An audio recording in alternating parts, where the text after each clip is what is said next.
Hey, welcome everyone. The handle of my YouTube channel is BeFree24 because I want to help you to be free in 2024, and I want to help you to be free 24/7. And you may be saying, what is this guy talking about? I am free. I'm free to get in my car and drive anywhere and work anywhere, and I'm free to jump on an airplane and travel anywhere.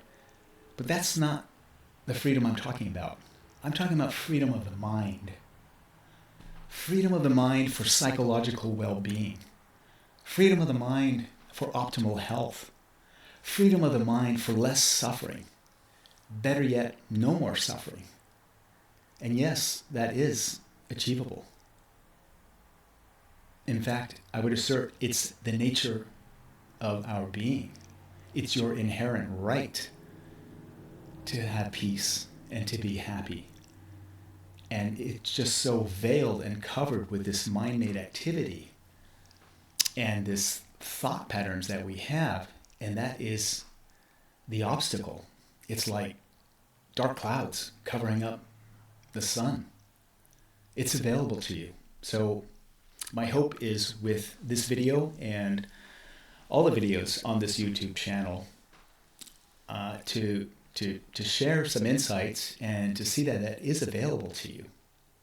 And so if you're interested in this and any spiritual matters, spirituality, awakening, wake up, enlightenment, meditation, mindfulness, awareness, presence, being, even constructs of the ego and the subconscious narrative, if these are all themes or subjects you studied about or have curiosity about, please click on the like button below and subscribe.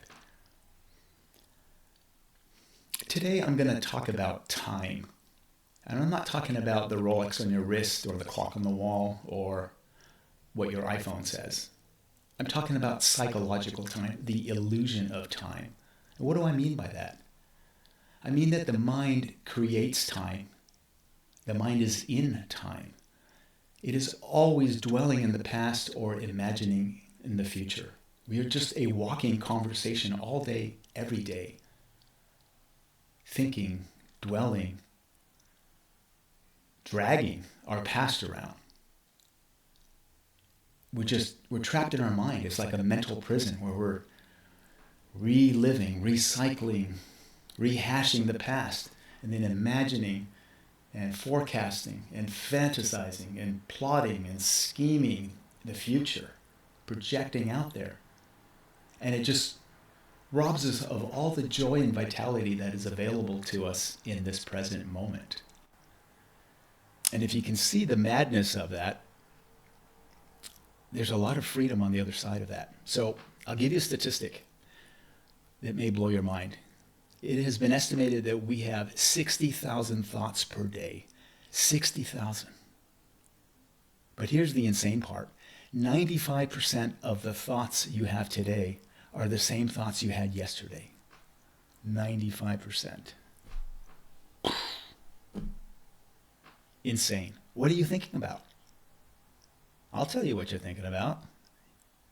You're rehashing, you're recycling, you're reliving all these conversations and events from this morning, from yesterday, from last week, from last month, from a year ago, maybe 10 years ago. And then you're projecting out and imagining and forecasting and fantasizing in the future how you're going to reconcile and fix the past. And it's just this crazy game where you toggle between past and future.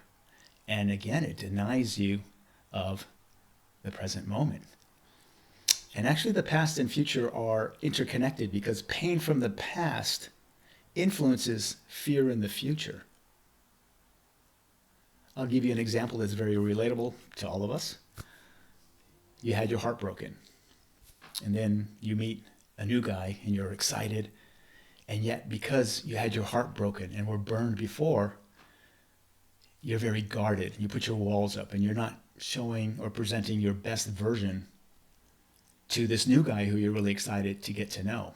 And you're basically sabotaging a great potential relationship because of the past. So pain from the past influences fear in the future. And you can see the madness of that, where we're not fresh right now, always open to possibilities because we have all this clutter, all this junk in our mind.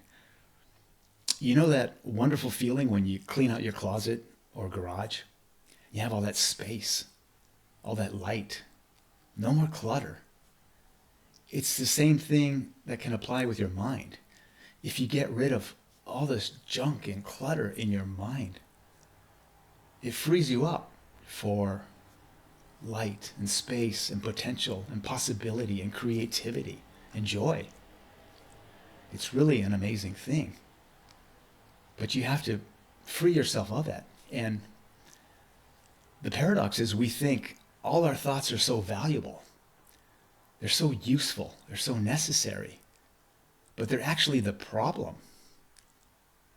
They're unnecessary. You don't need the vast majority of your thoughts. You don't need to recycle all these thoughts. I have a joke. If we could recycle plastic water bottles the way we recycle our thoughts, our oceans and landfills would be empty and clean because we just recycle all day, every day, our thoughts. It's just a walking conversation. It's not healthy.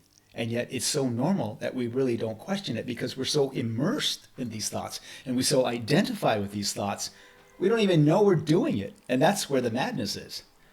So my role here, or my hope to, is to just shine a light on that, a little bit of awareness and say, hey, what you are doing, what I am doing, what we are all doing, the human mind, and by the way, it's unique to the human mind, is totally dysfunctional. And you may think it's valuable and necessary and useful, but it's the source of all your suffering. And it is unnecessary, and you can let it go. So let me dive in or unbundle the past and the future a little bit. I'll talk about the past a bit first and then the future. So let me start with a new quote of mine that is very popular. The past has passed, and you cannot change the past, so let it go. It's gone. The past only exists in your mind. It's only in language and words. It's a ghost. You say, well, but you don't understand. My boyfriend, over dinner last night, he said these mean things to me. Yeah, but where are you now? You're in your kitchen or living room listening to me. You're not at the dinner table with your boyfriend. So you're dragging your past and then trying to reconcile and fix your past. But the past has passed. You cannot change your past, so let it go. If you do a cost-benefit analysis, it's literally 100% cost, 0% benefit to hang on to all these things. Just let it go. And you're like, hey, that sounds great. And how do I do that? Start with the small stuff. It's really not that hard. If I put a hot potato in your hand, you drop it, right? So if you get a snarky text message this morning, just drop it, let it go.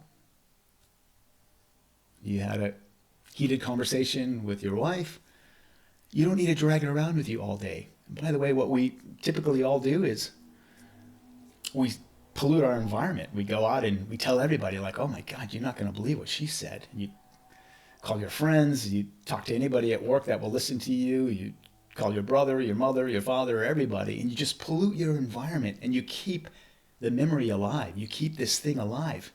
But it's just a ghost. It doesn't exist. It only exists in language and words. You're trying to grasp the ungraspable. You're trying to grasp a ghost.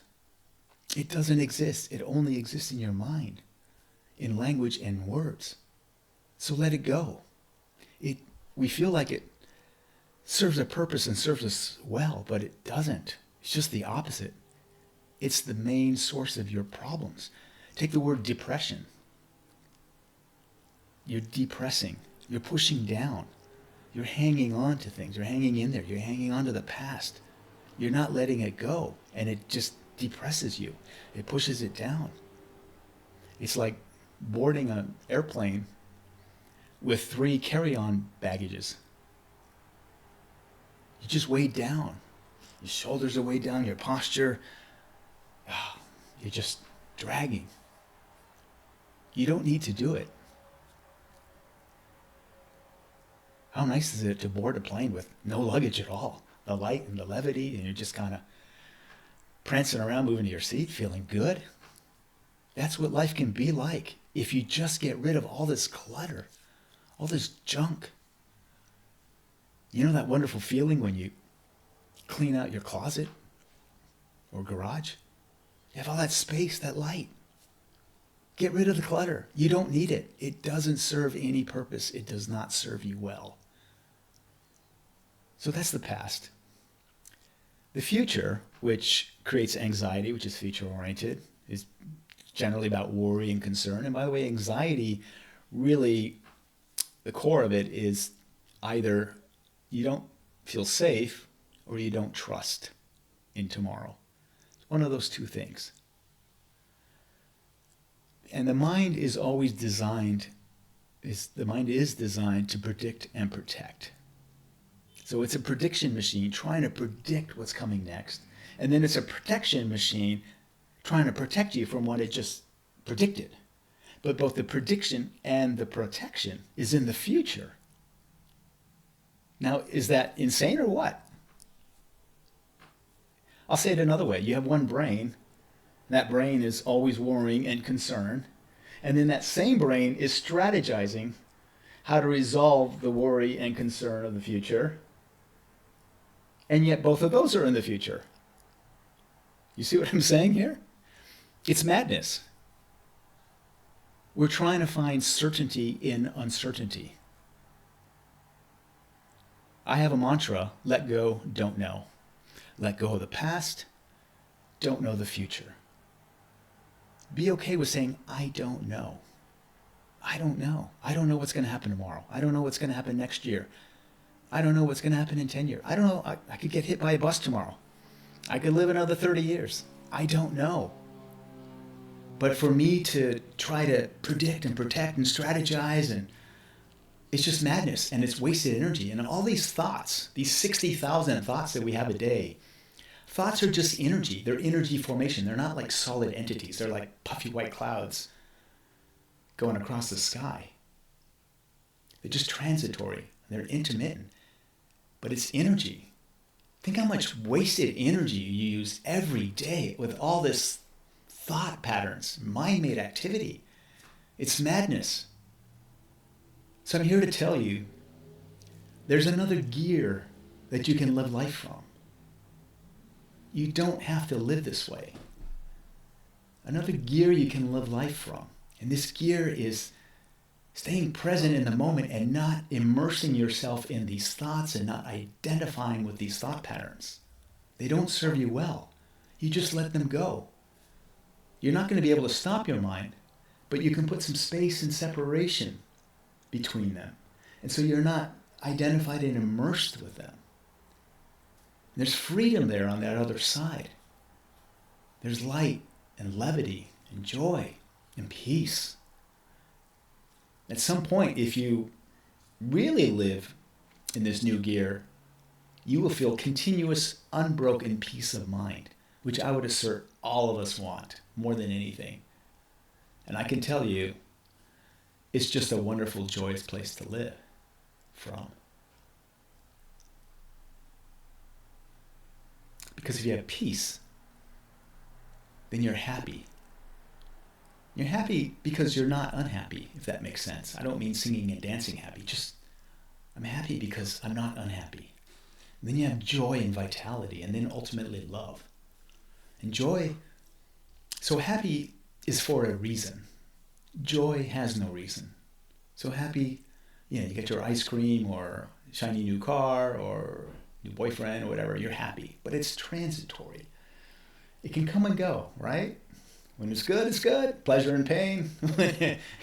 When you don't get what or it goes away, or the shiny new car starts squeaking, or the boyfriend breaks up with you, or whatever, all of a sudden that happiness turns to misery, pleasure and pain. But joy has no reason. It's just that you're at peace. You're centered. You have equanimity. That's another gear that you can live from. It's available to you. I would assert it's inherent with you. It's the nature of your being is to be happy. It's just we've veiled it so much with all this thought patterns and mind-made activity. And we have this deeply ingrained belief that all these thoughts are so valuable, and they're not. You are not your thoughts. You are the one that knows your thoughts. You are the thinker behind the thoughts. You are not your feelings. You're the one that knows your feelings. And if you get that and you just let those go and just be in the moment, be present. There's beauty and joy in this present moment. And I want you to feel that. So I hope some of the things I shared with you today at least planted a seed, and that maybe perhaps you can let go, don't know a little bit. Again, start with the small stuff. Let go of all the little snarky conversations and gossip and petty stuff. Just let it go. And don't try to know the future.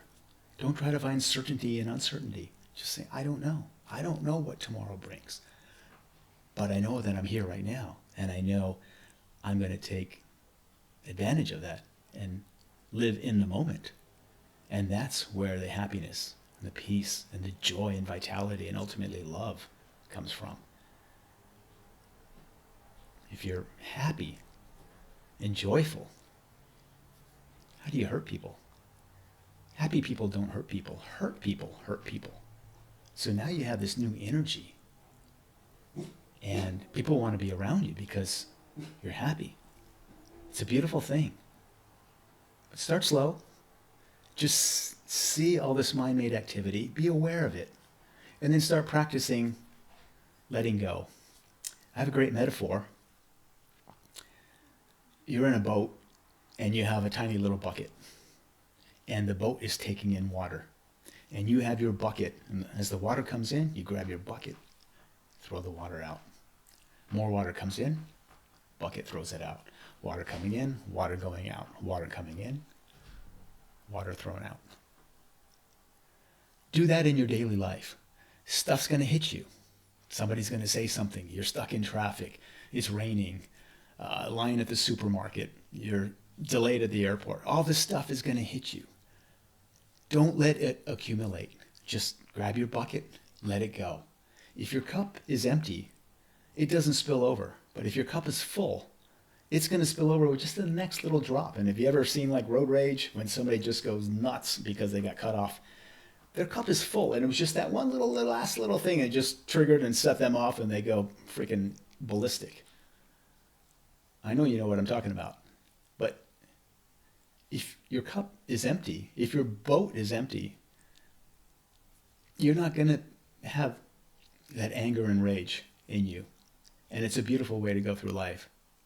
So keep your boat empty, let go, start with the small stuff first, and yes, you can even hit the bigger stuff, even the trauma.